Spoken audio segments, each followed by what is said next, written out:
नमस्ते, स्मिताज गॅलीमध्ये तुमचं खूप खूप मनापासून स्वागत। आज आपण मेथीची भजी करणार आहोत। त्यासाठी मी इथे 2 वाट्या बेसन घेतले। चणा डाळ गिरणीतून दळून आणलेली बेसन आहे हे। त्या आपल्या आमटीच्या वाट्या असतात त्या 2 भरून मी बेसन घेतले।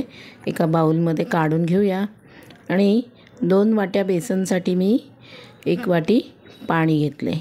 आता हे पाणी आपण थोडं थोडं घालून पिठामध्ये पीठ चांगलं भजीसारखं तयार करूया। थोडं थोडं पाणी घालायचं, नाहीतर पाण्यात जास्त पाणी घातलं की पिठाच्या गुठळ्या तयार होतात। म्हणून थोडं थोडं पाणी घालून मी बॅटर चांगलं तयार करून घेतलं। तुम्ही बघू शकताय असं बिन गुठळ्यांचं पीठ आपलं तयार झालेलं आहे। आता हे आपण 1-2 मिनटं चांगलं फेटून घेऊया, म्हणजे ते हलकं होईल आणि त्याचा कलर पण थोडा लाईट होईल। असं मी 2 मिनटं पीठ चांगलं फेटून घेतलेलं आहे। तुम्ही बघू शकताय पीठ फुलून पण आलं आहे आणि कलर पण थोडा लाईट झालेला आहे। आता ह्यात आपण मसाले घालूया। इथे मी काळी मिरी घेतली आहे कुटून, जाडसर अशी कुटली आहे, ती अर्धा चमचा घालूया। 1 चमचा धणे घालूया कुटलेले, जाडसर असे कुटून घेतलेत ते घालूया 1 चमचा। अर्धा चमचा ओवा घेतला आहे, तो हातावरती चुरून असा त्याच्यामध्ये घालूया। त्यातच पाव चमचा हळद, पाव चमचा हिंग घालूया। आता तुम्ही म्हणाल मेथीची भजी आहेत, मग मेथी कुठे आहे? तर मी इथे मेथीच्या ऐवजी कसुरी मेथी घेतली। अर्धा तास आधी 4 चमचे पाण्यात घातली होती।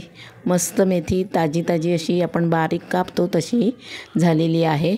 ती आपण आता पाण्यातून काढून घट्ट अशी पिळून घ्यायची आणि जे आपण बॅटर केलेलं आहे त्याच्यामध्ये घालूया।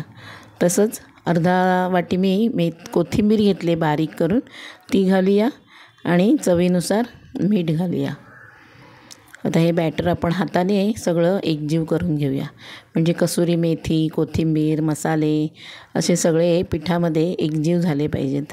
असं आपण पीठ आता तयार करून घेऊया, व्यवस्थित मिक्स करूया। असं आपलं पीठ तयार झालेलं आहे। हाताने भजी पडेल इतपत आपण ते घट्ट ठेवायचं आहे, जास्त पातळ किंवा जास्त घट्ट करायचं नाही। तुम्ही बघू शकताय पीठ आपलं छान तयार झालेलं आहे। त्याच्यात अर्धा चमचा साखर घालूया आणि पाव चमचा खायचा सोडा घालूया। त्याच्यावरती अर्धं लिंबू पिळूया, म्हणजे सोडा आपला ॲक्टिवेट होईल। आणि पुन्हा हे मिश्रण सगळं आपण हाताने एकजीव करून घेणार आहोत, म्हणजे आपण जो सोडा, लिंबू, त्याच्यात साखर टाकली ते सगळं एकजीव होईल। असं आपलं बॅटर तयार झालेलं आहे। आता आपण भजी तयार करायला घेऊया। इथे गॅसवर मी तेल ठेवलं आहे, तेल चांगलं तापलं आहे, त्यात थोडं बॅटर घालूया। बॅटर पटकन वरती येतं आहे, म्हणजे तेल आपलं चांगलं तापलेलं आहे।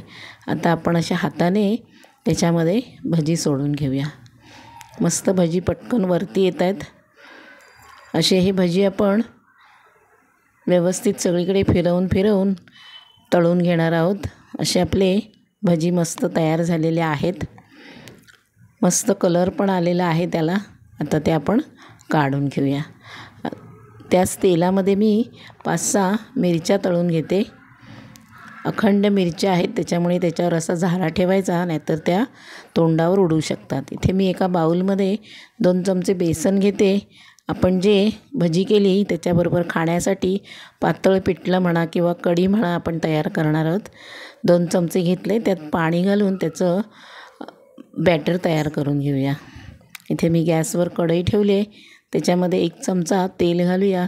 तेल तापलं की त्याच्यामध्ये जिरं, मोहरी, हिंग घालूया आणि एक अर्धा ते पाऊण ग्लास त्याच्यामध्ये आपण पाणी घालणार आहोत। तुम्हाला कितपत कढी हवी किंवा पिठलं हवं आहे त्याप्रमाणे तुम्ही पाणी घाला। पाव चमचा हळद घालायची आणि व्यवस्थित मिश्रण पाण्याला चांगली उकळी आणायची। पाण्याला चांगली उकळी आलेली आहे। आता एका हाताने पाणी हलवत राहायचं आणि एका हाताने आपण जे बेसन तयार करून घेतलं ते त्यामध्ये घालायचं आणि सारखं हलवत राहायचं, म्हणजे पीठ लगेच घट्ट होत नाही। असं आपलं पीठ व्यवस्थित मिक्स झालेलं आहे। आता आपण त्यात चवीनुसार मीठ घालूया आणि त्याला एक चांगली उकळी आणूया। असं आपलं पिठलं तयार झालेलं आहे भजीबरोबर खाण्यासाठी. त्यात आता आपण थोडीशी वरून कोथिंबीर घालूया आणि गॅस बंद करूया. असं आपण आता हे सर्विंग प्लेटमध्ये पिठलं आणि भजी काढून घेऊया. इथे मी प्लेटमध्ये मिरच्या ठेवलेल्या आहेत. आता जे आपण पिठलं तयार केलं ते त्यामध्ये घालूया आणि भजी सर्व करूया. एक भजी मी तुम्हाला तोडून दाखवते. आतून एकदम सॉफ्ट अशी भजी झालेली आहेत. चवीला तर अप्रतिम झालेत. बघताय तुम्ही एकदम स्पॉन्जी झालेली आहेत. अशीच तुम्ही पण करा. पुन्हा भेटूया अशा छान आणि सोप्या रेसिपीसोबत. तोपर्यंत